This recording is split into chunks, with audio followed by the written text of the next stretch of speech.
मात्र 90 मिलियन वर्ष पहले अंटार्कटिका एक बिल्कुल अलग जगह थी। विशाल बर्फ की चादरों और ग्लेशियरों से युक्त ध्रुवीय रेगिस्तान होने के बजाय यह फर्न और शंकुधारी पेड़ों से भरे वर्षावनों की दलदली भूमि रही होगी।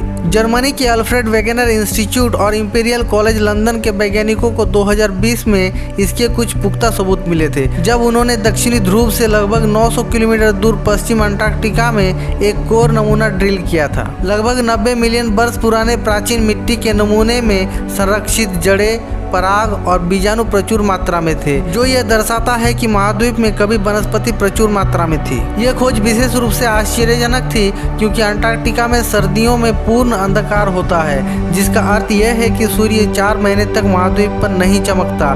इसके बावजूद यहाँ प्रचुर मात्रा में वनस्पतियाँ पनपने में सक्षम थी।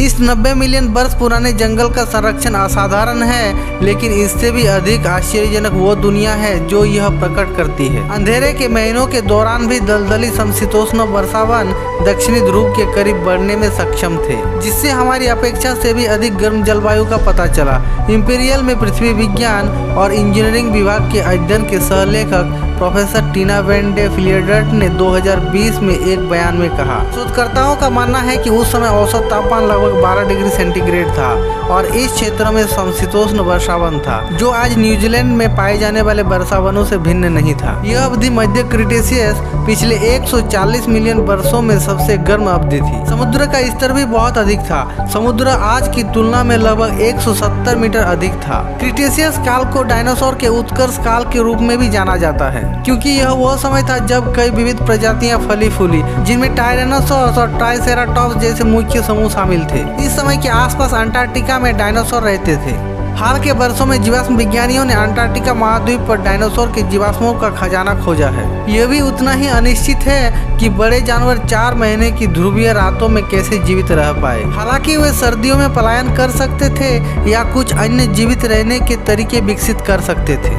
आज अंटार्कटिका अपने समृद्ध वनस्पति जीवन के लिए प्रसिद्ध नहीं है, यद्यपि अब इसमें बदलाव आने लगा है। संवहनी पौधों की सिर्फ 2 प्रजातियां इस क्षेत्र में मूल रूप से पाई जाती है, अंटार्कटिका हेयर ग्रास और अंटार्कटिका पर्लवार्ट। पिछले कुछ सालों में बढ़ते तापमान के कारण ये दोनों पौधे बहुत आम हो गए हैं। इसके अलावा अंटार्कटिका महाद्वीप पर 100 से ज्यादा अन्य पौधों की प्रजातियां उगना शुरू हो गया है, जो मूल रूप से वहाँ का नहीं है, जिनमें लॉन ग्रास भी शामिल है। चूँकि दक्षिणी ध्रुव पर अभी भी विशाल बर्फ की चादरें हैं, इसलिए यह कल्पना करना कठिन है कि यह एक हरे भरे जंगल में बदल जाएगा।